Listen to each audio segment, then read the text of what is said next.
And hello, everybody. Welcome to another show, episode 4 of The Space Between Your Ears. If you're watching this video stream on YouTube, thank you very much. If you're just catching the audio, you can catch us anywhere podcasts are available: Apple Podcasts, Google, Spotify, the whole nine yards. Anywhere you can catch your podcast, just search for The Space Between Your Ears. If at any point you want to follow along, you like my personality, you like the stories I tell, you can follow me on Twitter at Brian Cady, which is scroll at the bottom of the screen if you're watching on YouTube. Or if you want to submit comments, questions about the show, questions about mental health in general, if you want to share stories about your mental health journey, by all means. You can also send that to the email you're seeing on the YouTube stream. If you're listening on audio, it's brian.cady, that's brian.cady at gozillamedia.com. That's GOZILLA media.com. And of course, we are brought to you by Gozilla Media, our wonderful home company, run by the captain, Gaz. Hoorah. And this is going to be an interesting episode.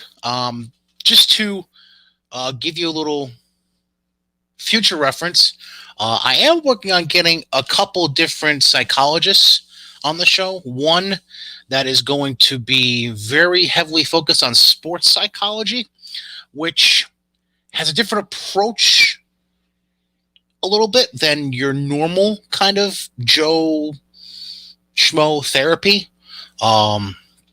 It's because they're dealing with athletes, especially at a high caliber level athletes.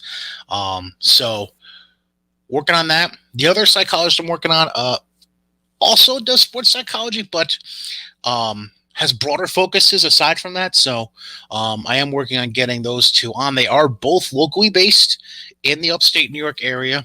One, I think, is based out of Delmar, which is essentially a stone's throw from where I used to live in Albany.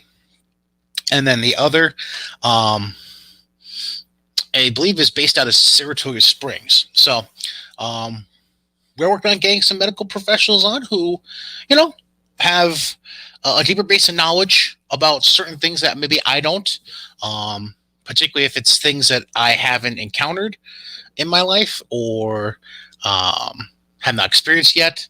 So we'll get to those in a little bit, in the coming weeks, hopefully. The feedback I got from episode 3, if you want to go back and take a listen to that or any other episodes in the archives, again, on anywhere you can listen to your podcast, Apple, Google, Spotify, wherever. Or you can also go back on the Gozilla Media YouTube page. You can check out episodes 2 and 3. Episode 1 was on my personal YouTube page, so just search for my name and it should pop right up. But the feedback from episode 3 was very good. We had professional wrestler Kennedy Copeland on the show, where she discussed her mental health journey, and was very cool, very cool. Known the young lady for about 6 years, probably, roughly, and very cool cat, and hoping to see her very soon down the road as things open up and get back to a relative normal post COVID-19 pandemic. Before we get into the main topic of discussion for this show, in which I'm flying solo, no guests today. This is going to be a focus on my personal mental health journey and story. As of this recording and broadcast, it is June the 3rd, 2021, which means today is the 3-year wedding anniversary of myself and my wife, Rochelle. And she is, I promise not to make this long-winded, so bear with me for a second. She is a very integral part of my mental health story from the last 5.5 years, as we've been together. 4.5 years, as we've been together since January 2017. And she's been a rock. And when I say a rock, I mean not just rock, like a foundation for me, like a foundation you would put down for 100-story skyscraper. Like, that's the kind of strong foundation she's been for me. and to have her support, her encouragement, her understanding has been amazing. And I can't ask for a better partner for my life's journey. And Rochelle, if you're listening or watching, I love you. And I can't wait for all the things to come through the rest of our time together, the rest of our lives together. So, love you, baby. That being said, this is going to be forewarning. It could get raw. It could get emotional. Because I'm going to be touching on a topic that's never easy for anyone, regardless of whether or not you're dealing with mental health issues. This is not an easy topic for anyone to discuss openly, to digest, and it can be like scratching open some old scabs and wounds and pouring salt into them and even making them bleed again, possibly, because it involves some storytelling, it involves some vivid memories, and the way I entitled it on my run sheet from the book I might be writing down the road, not right now, but it is from that book outline that I had mentioned in the first episode of this show, The Space Between Your Ears. Lovely background banner. The section is called The Grim Reaper, which should basically explain what today is about.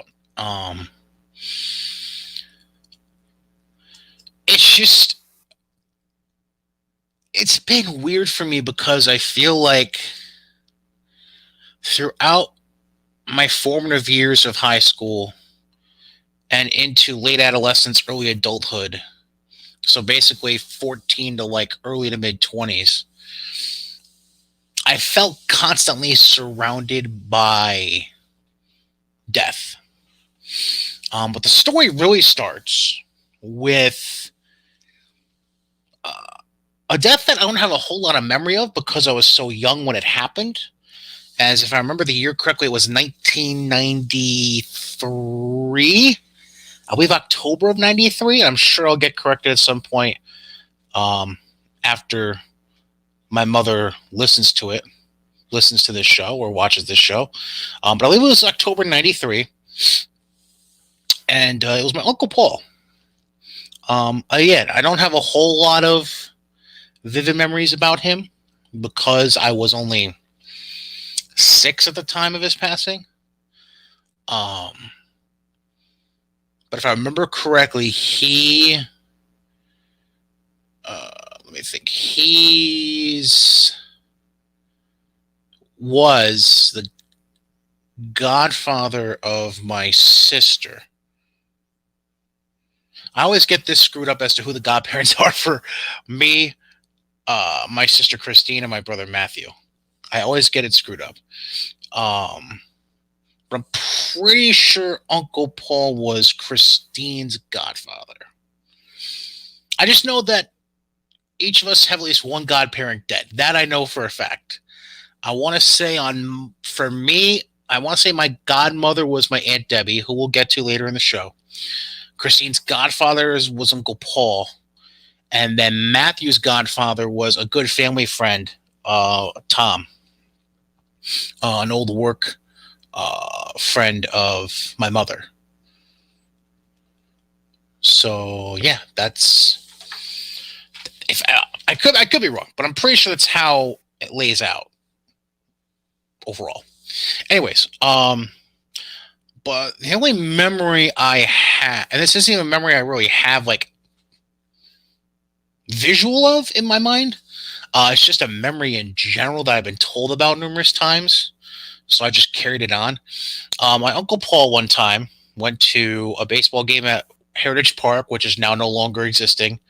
Heritage Park was in the Albany Colony border area right near the airport.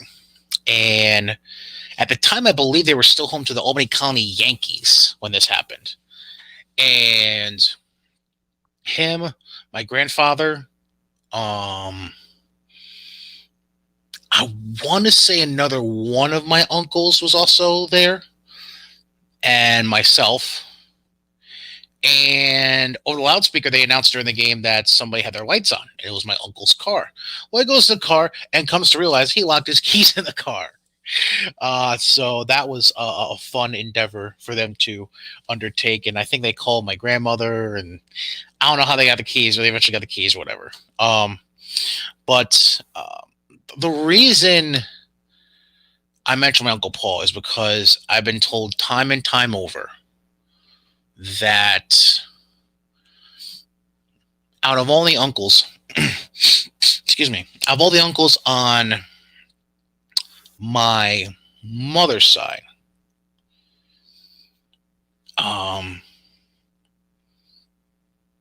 he's the one that we were closest to in regards to my mother's brothers. There was Paul, there was Bobby, there was Sonny.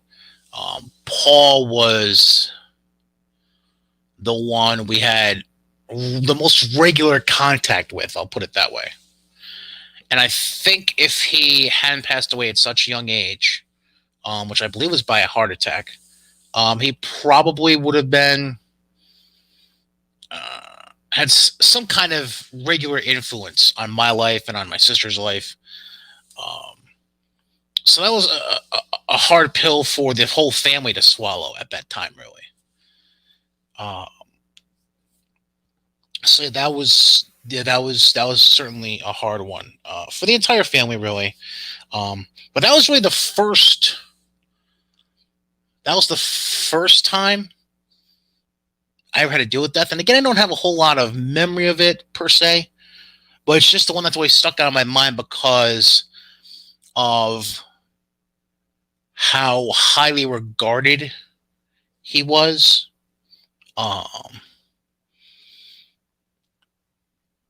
Yeah, just how nicely spoken he was of by my family afterwards. So to think he could have potentially had impact in my life, that's where that comes in. So that'd be like the first time. The first time I have vivid memories about death coming around. And this is one that I'm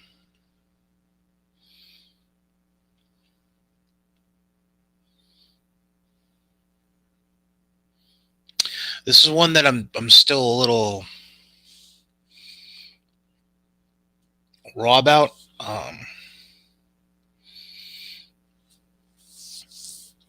It's crazy to think it's been almost 20 years since this happened. And I know if anybody of my CBA brethren that were around during the time this happened in the winter of 0102, they'll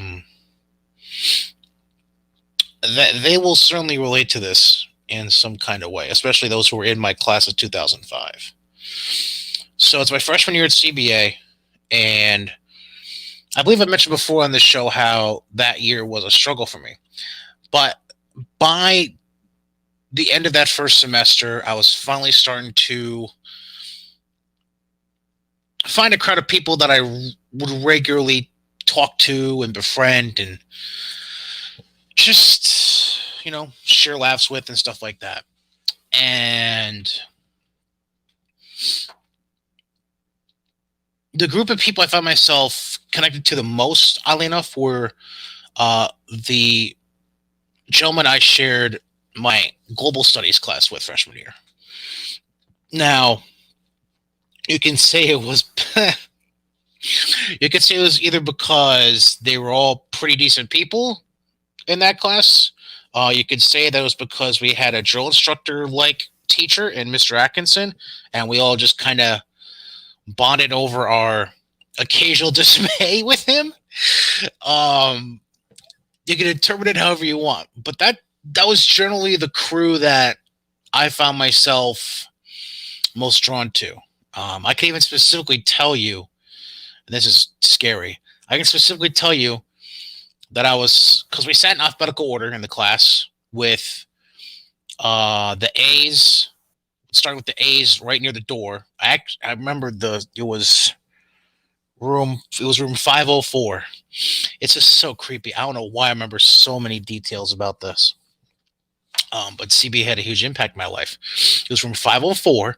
As soon as you walked into the room, there was the first row of desks at the along the wall where the door was.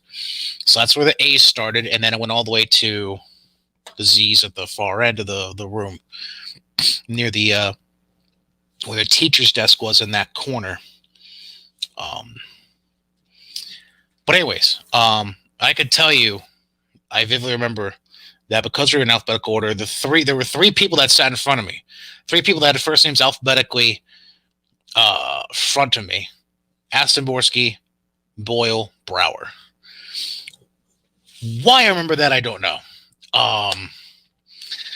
But yeah, those, and then I think directly to my left, just because of how the alphabet worked, I think directly to my left was Kevin Feist Hamill, Matt Hall.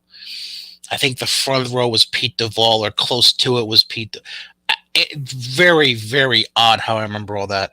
I know Derek Ragone was in that class, Nick Mastopoulos.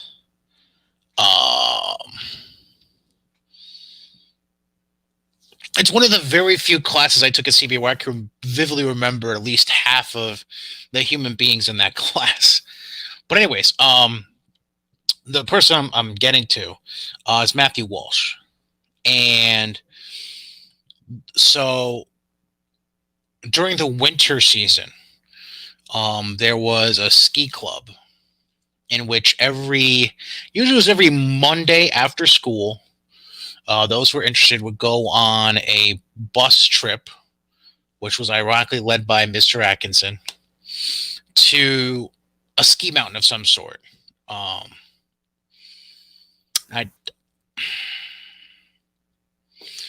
We'll get back to that in a second because I'm trying to think as I'm talking the mountain they were at this particular time. But they rotated mountains. I want to say they rotated usually between like 3-4 different skiing locations. The one in particular that I'm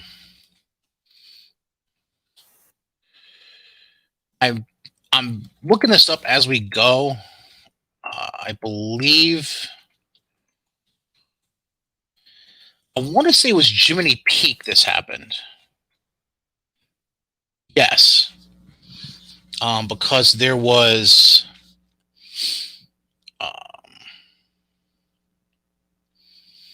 some stuff that followed that between the family and Jiminy Peak. But anyways, but this particular Monday, the ski club went to Jiminy Peak. And, they would go there, go skiing for a few hours during twilight, essentially, and then come back to CBA, usually around I want to say 8, 9 o'clock. They met by their parents at the school and then go home. But this apparently did not turn out to be a normal ski club trip. As the story goes, from what I recall, almost 20 years later, Matthew was going down one of the trails. And I believe he was going down there with 2 other people. I'm not sure exactly who they were. I don't remember that much detail. But he was going down with 2 other people, and they both got to the bottom of the trail, and Matthew didn't. So they were like, that's kind of weird. They thought maybe he was just a little behind or maybe a little ahead, so they figured maybe they'll just see him at the top when they go back down. So they go back up, and they don't see him. They come back down, don't see him. Eventually, I believe it was the second time they had gone back up to go back down and find him, they found that he had veered off and crashed. I believe it was a small, wooded area to the side of the trail. And it was bad. And um, obviously, paramedics showed up, and um, assuming because it was a ski resort, I'm assuming he got airlifted, if I remember correctly, from Jiminy Peak. And it was touch and go. But there was a moment about a week later where it was thought that he was making a turn for the better. There was a brief moment of like a day or two where there was genuine good. There was general good feeling that he was going to come out of it, and within a few days after that, he ended up passing. And like looking back now, it was all surreal because you never think of somebody your age when you're 14, 15 years old. You never think of somebody your own age, especially someone you know and you're friends with in your school passing away. And I remember the wake was crazy as far as like the number of people in attendance, between people from CBA and family, and um, it was a harsh dose of reality. And I remember that we eventually ended up, um, back in the day when the JROTC was still a mandatory part of the high school at CBA. There was something called Honor Company, and then eventually got renamed the Matthew Walsh Honor Company. I think it was by the end of that school year, actually, in honor of him, because he was in the Honor Company at the time of his passing. And the most vivid memory I have out of anything is that within a week or so of the funeral happening, after the funeral happening, actually, excuse me. So within a week after it happened, I remember going to my locker for something. I think I was getting books for my afternoon classes during lunch or something. And our lockers, like your typical lockers, there's a small shelf at the top and then the big space at the bottom. I remember looking at the top shelf of my locker, and I had completely forgotten that the week before Matthew's accident, I borrowed his art box for some assignment that I needed colored pencils for. I never got around to giving it back to him. And I remember just pulling it out of my locker and just stand there for a minute. And I know what to do with it. I just knew I wasn't. I just knew it couldn't be in my locker anymore.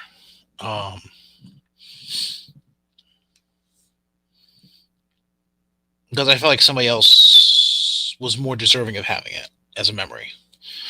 And so I remember taking the long way. I could have cut through the gym to do this, but I didn't. For some reason, I decided to take the long way, which is going down the remainder of my hallway back into the main lobby corridor, then going down the 400 wing and then turning into the 500 wing, where this guy had his locker. And I just decided the only person I could think of, it was Matthew's best friend, Nick Matopoulos. I remember walking up to him and I said, I remember exactly what I said, but I just said, I had this in my locker. It was Matt's.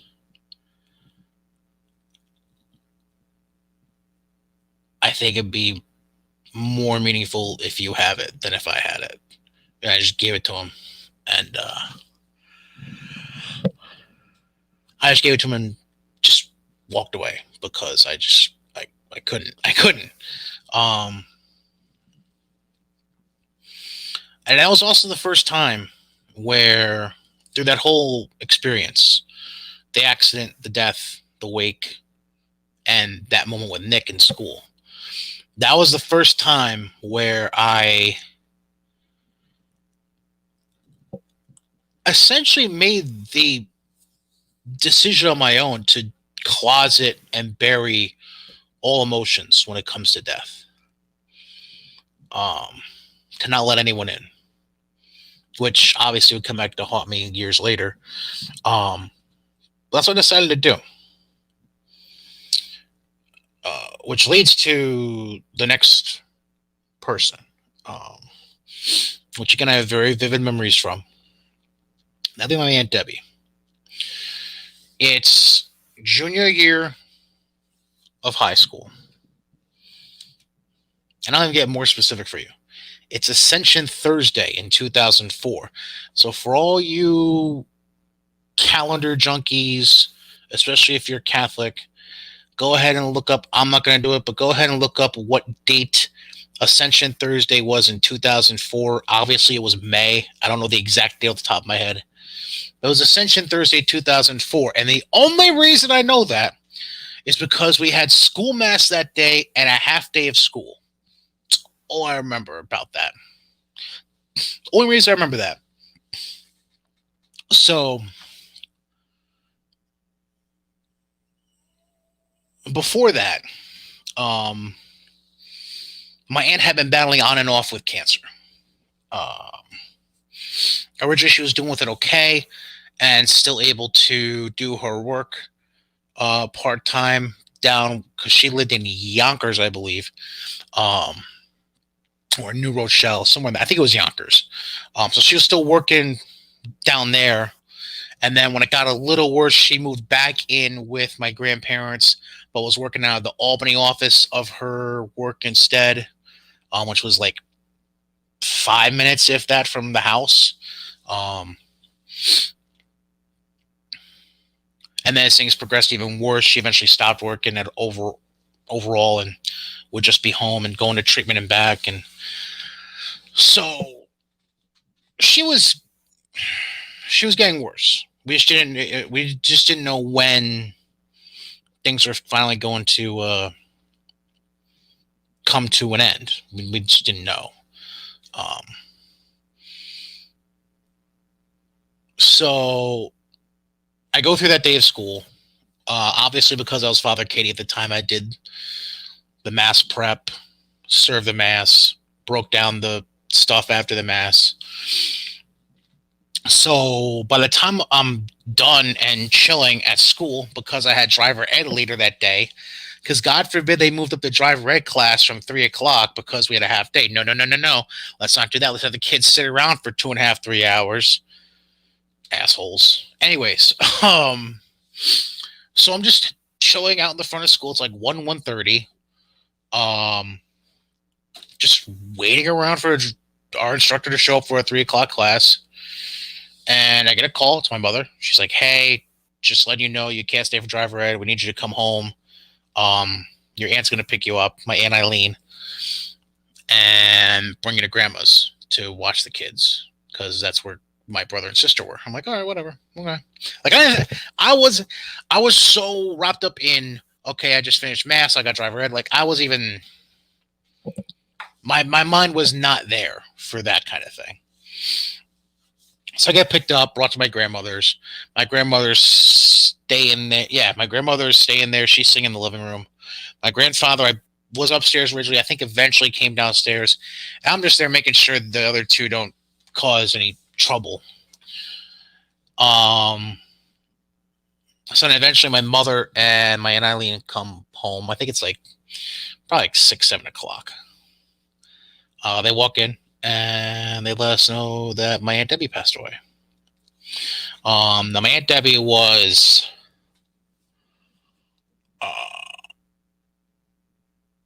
she was a very tomboy, big time sports fan.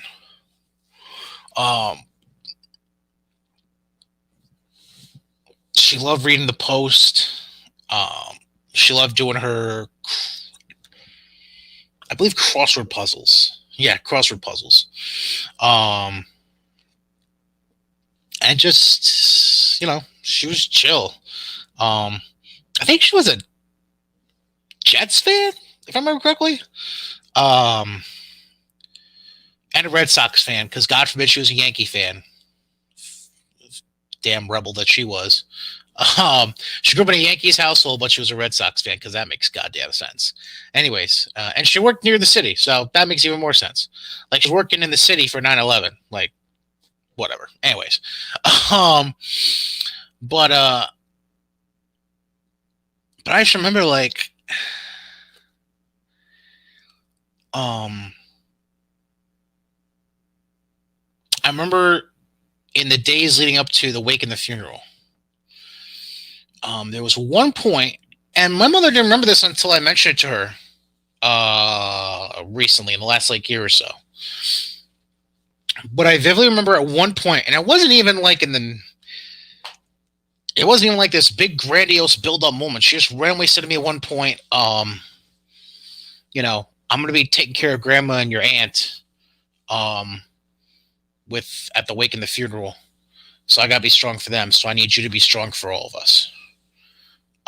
Is essentially how it went. And I was like, okay.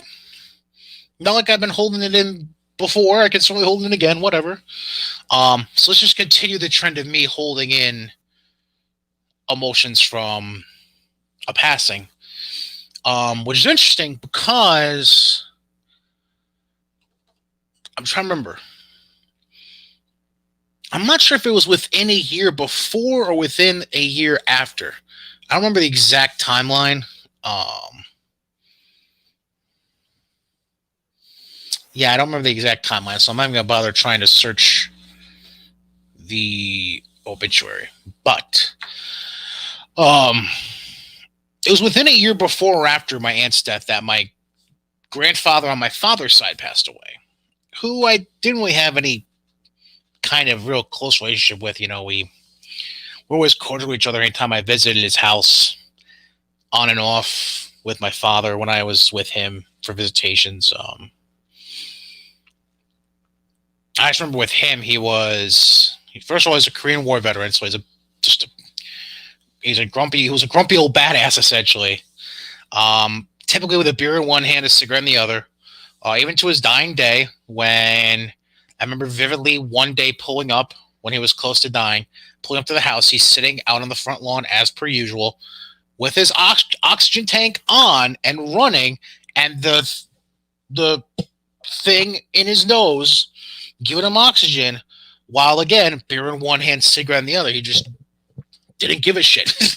But I vividly remember for that, two things. One, I'm not sure if it was requested of me or not. I think it was requested of me that I wore my CBA dress blue uniform out of respect towards my grandfather, because he was a war veteran. I was asked to wear my dress blue uniform for, I believe, the wake. And I do remember doing that. That's really the only vivid memory I have of that. But that was also within the same time period of high school. So that's 3 deaths in 3 years. And then not too long after that, I'm going to see if I can pull up an exact time frame here. So as you could tell, there's a lot of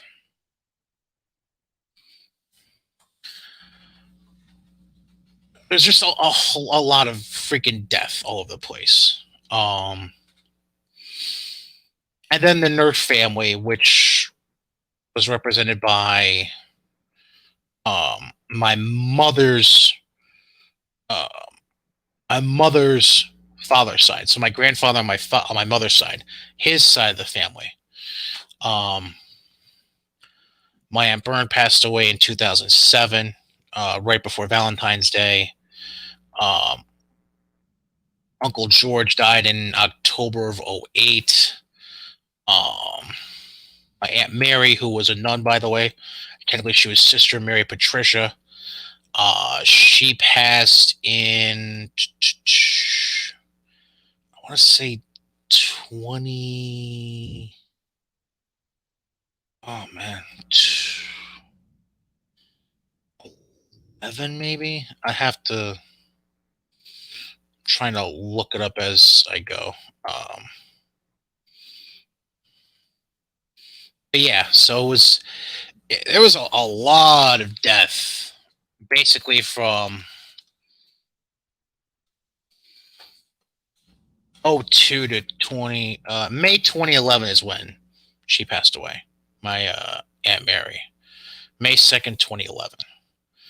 Um, but the one in particular out of that three that stood out the most was my Aunt Bern, because she was the one I had the closest relationship with out of those. My Uncle George, he lived up in the Glens Falls ish area, so we only saw him every so often. My Aunt Mary lived with my Aunt Bern, but um, she was typically busy with dealings involving um, just whatever she was doing at the time with being a nun. I don't know exactly where it was she was doing stuff, but she was doing stuff. I can't get in. I don't know if it was the provincial house of Latham or somewhere else, um, but she lived with my Aunt Bern until my Aunt Bern passed away. And I remember um, in the last few days she was alive, there was a lot of family that came in from the Poughkeepsie area where some of the Nerfs were, Glens Falls area where other part of the family were. They all basically convened into Albany where we were, and where my Aunt Bern was.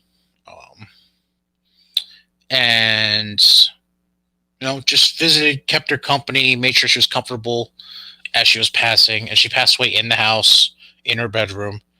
Um, and I remember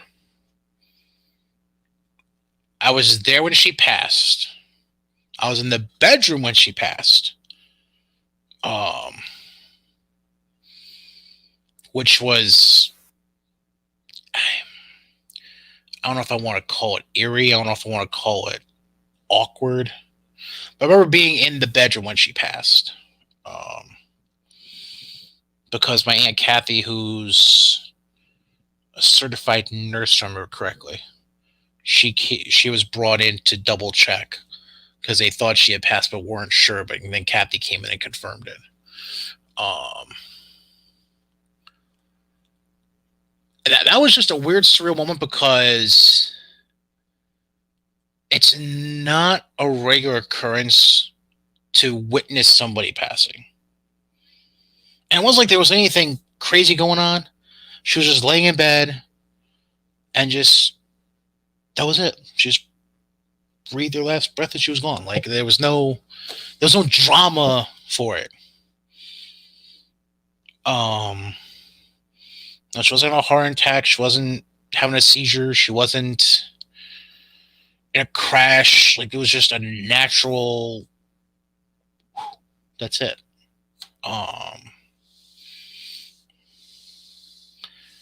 There was. Now I left the room pretty soon after that happened because I want to let everybody say their last goodbyes and whatever. Apparently, when she eventually got moved off the bed, now I can't confirm, I can't deny, I don't know. I'm apparently when she got moved off the bed, I don't even know who started this story. Apparently, she was moved off the bed. There was a flower of some sort underneath where she would have been laying, like on the bed, and it wasn't. I don't know. I don't know. I'm not even gonna go down that road. But my Aunt Bern was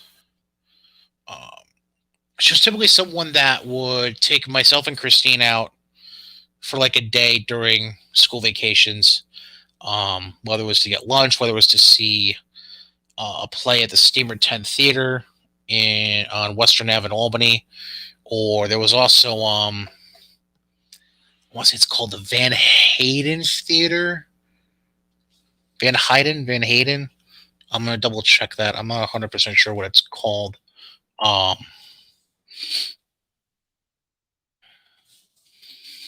I'm sure I'm told. I want to say it's Chatham McHayden Theater, the McHayden Theater. Excuse me, the McHayden Theater in Chatham. We went there a couple times for some plays. And that was, honestly, come to think about it, that was like, it was going to all those different things at Steamer 10, eventually McHayden, that I think kind of implanted in me this whole idea of entertainment and wanting to be involved in entertainment some way, whether it was doing plays and musicals when I did from like '04 to '09,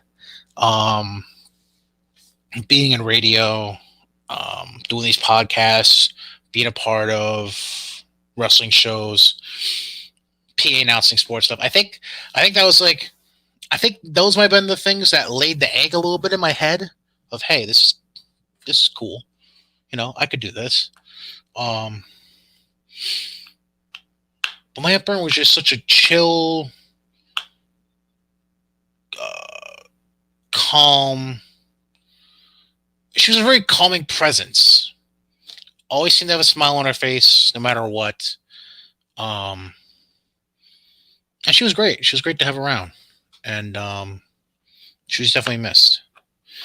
I've already gone about over 40 minutes with this stuff, and it's crazy. But there are a couple things I also want to talk about.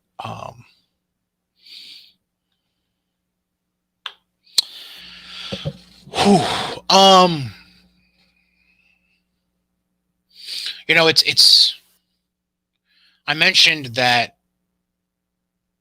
you don't think of somebody your own age passing away when you're younger. Obviously, Matthew Walsh was a complete shock, an accident, and it was what it was for the age of 14 or 15. But as I got older,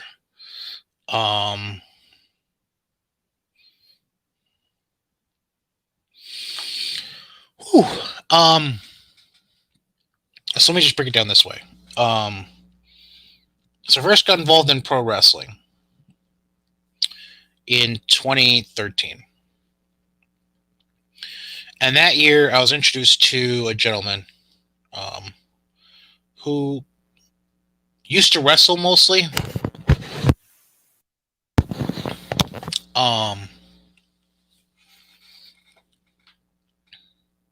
But had since mostly just become a referee.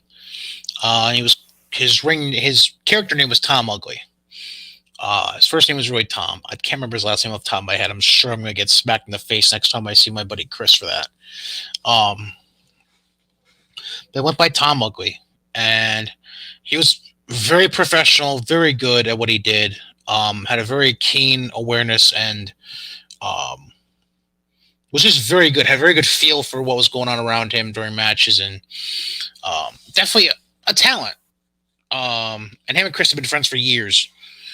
And so when the first company I was working with was on its way out by June of that year of 2013, Chris and Tom were basically like, hey, we're doing stuff with a couple of companies in New England. Why don't you come with us and we'll see if we can get you in with spots for that. And it was a great summer. It was a great summer. We got in with this one company that had just started, and we were just killing it. Like, that summer, if I had to point out,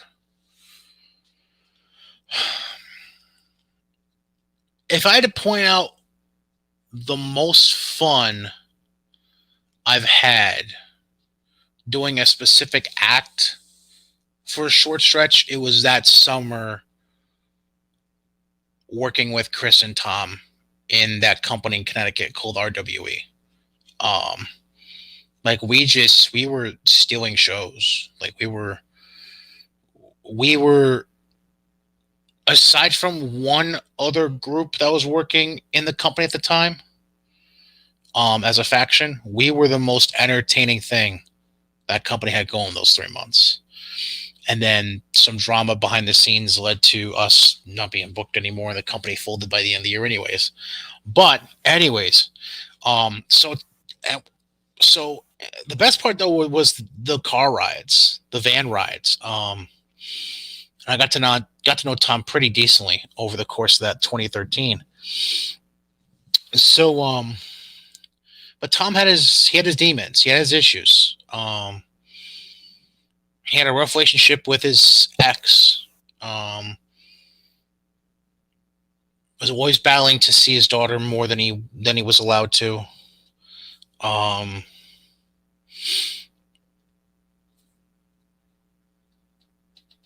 he was just a hard ass about wanting to see his daughter more, which who can blame him? It's his daughter. And I remember that the three of us, me, Chris, and Tom, were supposed to work a show the first weekend in November, which was a couple days after Halloween, I believe, that year. We're supposed to work a show in Connecticut that weekend. But on Halloween, Tom went missing. And that was like a Wednesday, I want to say, Halloween that year. Tuesday, Wednesday, something like that. Tom went missing. He picked up his daughter that day, took her out trick or treating for a little bit, and dropped her back off at her mother's and went missing after that. And I remember telling Chris that, what do we do? And Chris said, well, one of us has to go and at least represent us at the show. That way it doesn't look like we totally blew them off. And Chris was like, you go. I'll stay home and figure shit out. And that's what happened. I drove to the show by myself. And about an hour and a half before bell time,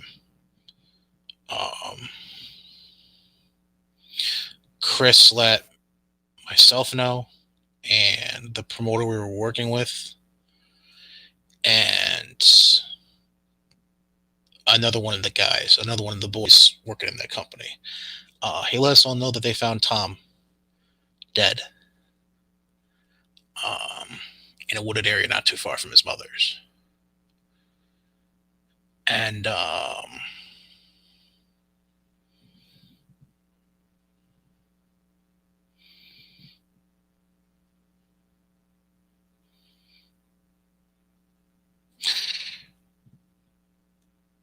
it's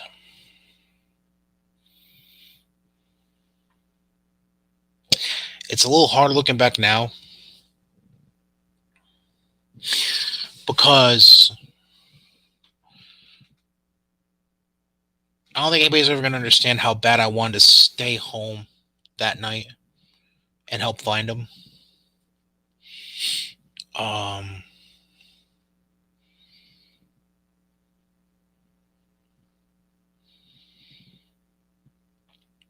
Like, as much as I was trying to keep it out of my head and do the work I was attempting to do behind the scenes that night for that wrestling company, I just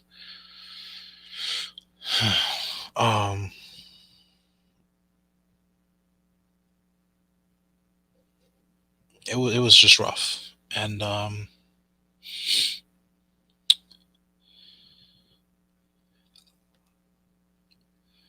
remember that was the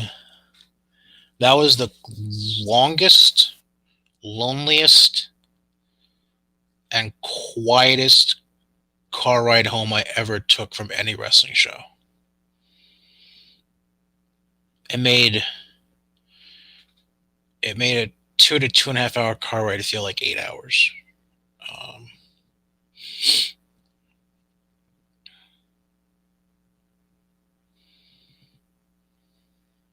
Like I can't. To this day, I try like hell not to remember that. But in case like today, I have no choice.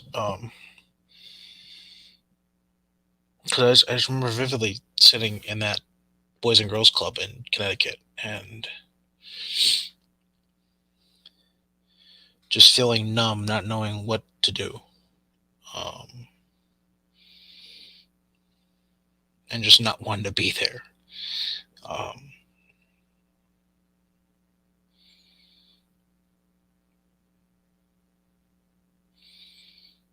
Yeah, it was it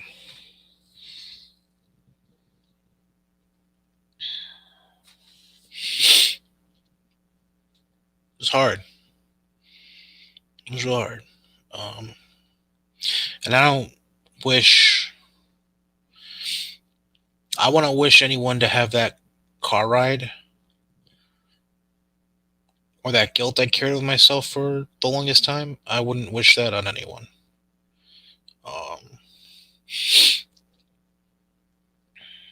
Because it was the loneliest feeling in the world for a while there.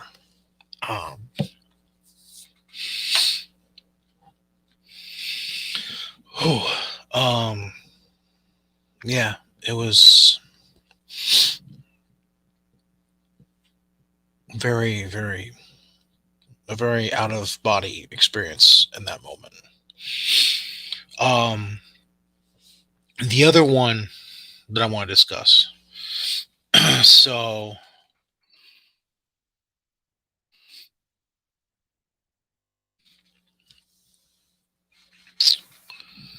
um, so that was around Halloween. Um,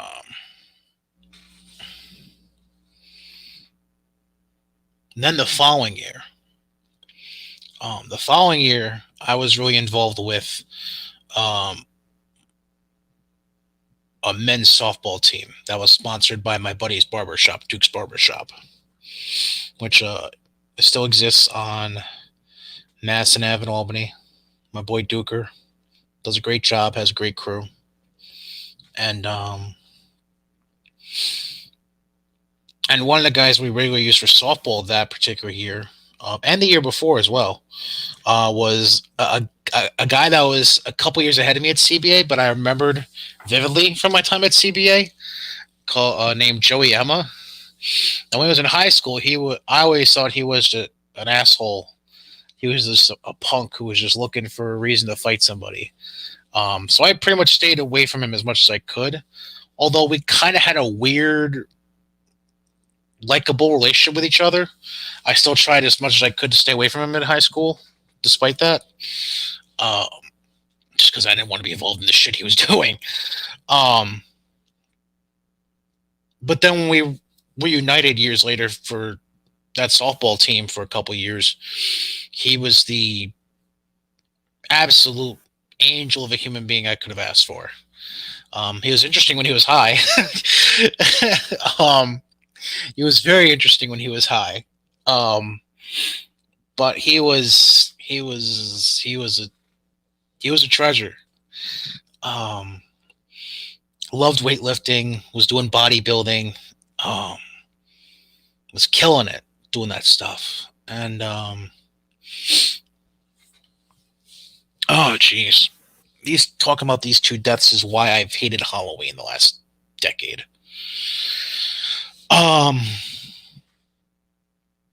Because it was a late October day. I remember vividly. I am leaving work at the radio station I was with in Malta at the time. So this is a year after Tom, so 2014. I vividly remember I was driving at the time a white Monte Carlo that was handed down to me by my Aunt Eileen. I'm in the car. I'm literally working my way out of the plaza where the station was located and into the traffic circles right off exit 12 the Northway in Malta. And I got a phone call. And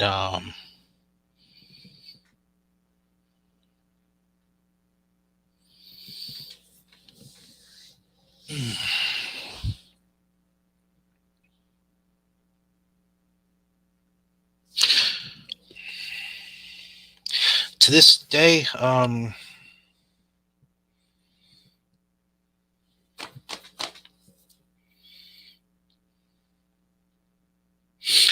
don't want to believe it because I had just talked to him a couple days earlier. Because I knew he wasn't doing well. Because he'd been posting some weird stuff on Facebook, and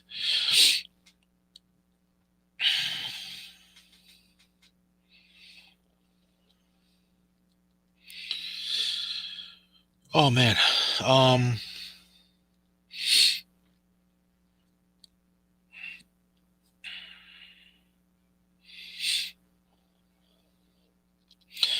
just looking back at my phone real quick, and I realized at some point when I got my new phone, um,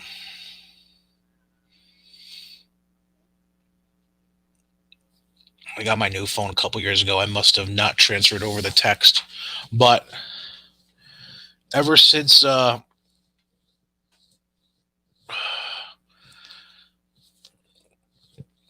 was a brief text exchange I had with Joey, literally like a couple of days before he passed, because he wound up passing away October the 22nd of 2014, and literally a couple of days, I want to say it was the 20th, so it was 2 days before. Oh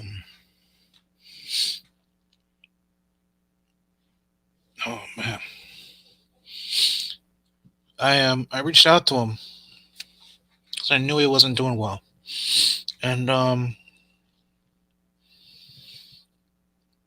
told him if he ever needed to talk, I was here for him.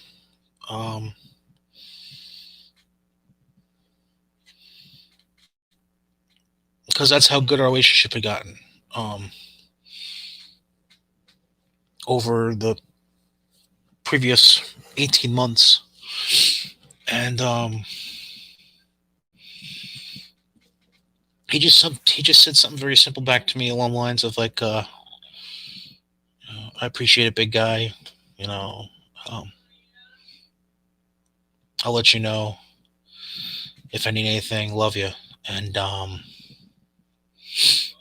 it was hard. It was really hard. And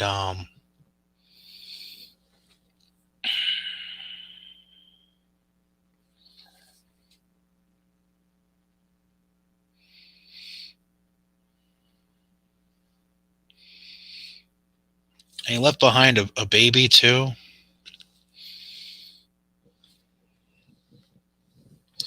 He left behind a little kid that I don't think was even a year old at the time. Maybe two. I don't know. The kid. There was no way the kid was older than like 18 months. So now the kid is probably what, like 8 years old, maybe 9. And it broke my heart to know that kid's never gonna have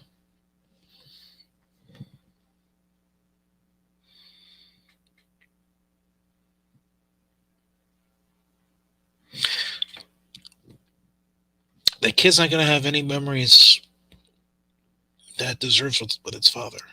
And at the time, I was also very good friends with Joey's sister because she was dating and would eventually marry the men's basketball coach at Sage, where I was doing PA announcing. And oh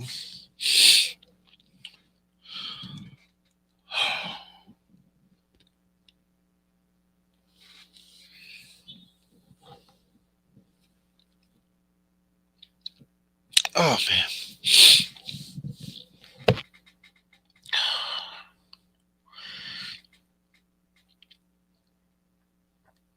Oh man.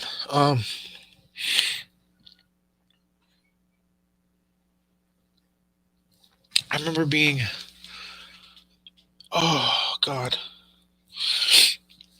I remember being at the wedding, and wow. Um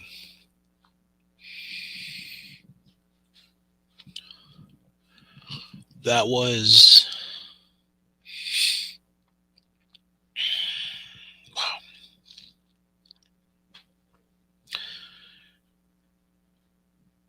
It was a great day for them.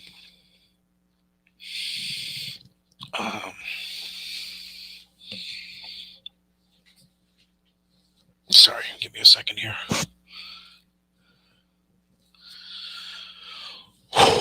um,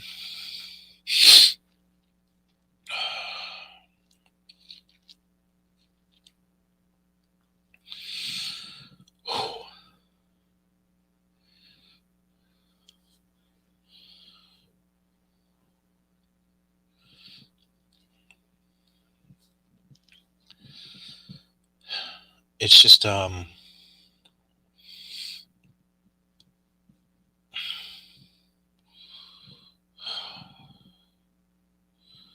it's just tough to even look back on now, because that wedding was, man.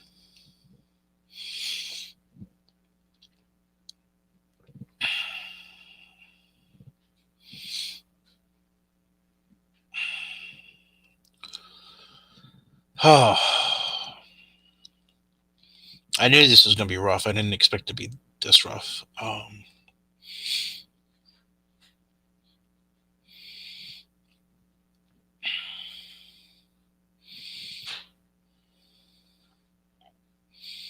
Like, he can't even be an uncle.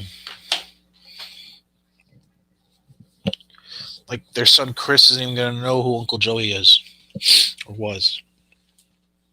All he can do is hear stories about Joey. God,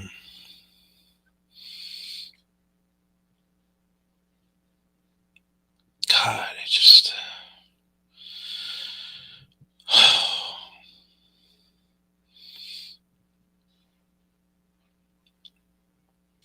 it breaks my damn heart to know all that. And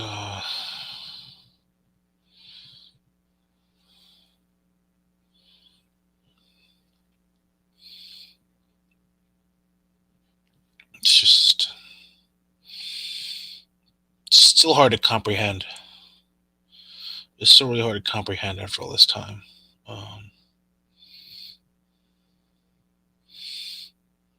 2016, so it'll be 5 years next month since that wedding. And I kept a brave face because the group I was with at the reception was all current and former Sage employees that I knew. So I saved face for all them. But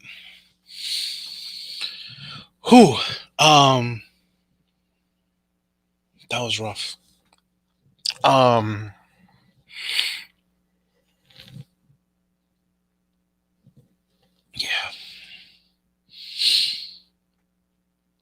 I'm not even sure if I should go on and do... damn. All right. So here's what I'm going to do. I'm going to make a decision on the fly right now, because it's already been an hour and you don't need any more of me being like this right now. So, here's what I'm going to do. I'm going to call it a day for the time being on this. There are more visits with the Grim Reaper that I'll go over at another point down the road. Yeah, it's just I think that's enough for now. Oof. I'm gonna go collect myself, and that's that. So, if you're watching this on YouTube, I apologize for my face the last 15 minutes. If you're listening, I apologize for any long pauses and sniffling you might have been hearing. But don't forget, there's a YouTube video every week. On Thursdays, sometimes I'll make it live to the public. Other times, I will record it ahead of time, and share it later that day. The audio is usually up within 24 hours after the show is posted on YouTube, so YouTube is always the first place to find it. If you want to wait for just the audio version, it's on Google Podcasts, Apple, Spotify, pretty much anywhere you can listen to all your podcasting needs. If you want to follow along on Twitter, social media, that's my handle for Twitter at the bottom, scrolling at Brian Cady, BrianCady. And the email address for any comments about the show, questions about the show, or mental health in general. If you want to share your mental health story, by all means, send it to my email, brian.cady@gozillamedia.com. That's brian.cady at gozillamedia, GOZILLA media.com. For myself and Brian Cady, that does it for episode 4 of The Space Between Your Ears. Thank you very much for tuning in for Gozilla Media. And special news, we actually have a giveaway to close things out. Big Hair Energy in Utica. They are on board with us, and so the exciting news, the exciting news with Gozilla Media and The Space Between Your Ears, we have partnered with Big Hair Energy. We want to thank them as we are giving away 2 prizes this week. Big Hair Energy was founded by Steve Karbowski in Utica, which is like a 45-minute drive from where I am in Amsterdam. If you want to learn more about Steve, he was on last week's episode of Getting There with Gauze, which you can find on the Gozilla Media YouTube page. And if you just search Getting There with Gauze in your audio services for podcasts, you can find it there as well. Big Hair Energy seeks to inspire and motivate people to live their best life, whether it's fundraising activities, taking care of yourself or your loved ones. Big Hair Energy wants to help to bring positive energy to your life, something I could definitely use right now after the show I had today and all that jazz. And sorry about the spit up I just had. For more information, you can visit their website, bheclub.com. If you want some gear, you can visit their store, bheclub.com/shop. And what we're doing is we're going to give away 2 t-shirts. And here is how we're going to do that. The first 2 people to leave a review on, let's do the first 2 people to leave a review on Apple. Or actually, no, here's what we're going to do. Okay. Scratch that. The first 2 people that follow me on Twitter following this episode and send me a direct message on Twitter, let me know that they listen to The Space Between Your Ears and think it's a great show. And by all means, blow me up if you want. And blow up my ego. Let me know what you think. Just do that. Follow me on Twitter at Brian Cady, BrianCady, and then shoot me a DM on Twitter, slide into my DMs, and just let me know that you're a fan of the show and you can't wait to hear more and all that jazz, and then we'll hook you up with a t-shirt from Big Hair Energy in Utica. And special thanks again to Steve for coming on board with Gozilla Media here in the month of June. That being said, that'll do it. Have a great weekend. I know I got a birthday party to attend this weekend. It's the start of Mohawks baseball season, so I'll be finally doing PA announcing for the first time in almost a year and a half this weekend. Pumped for that. And we'll catch you next week for another episode of The Space Between Your Ears.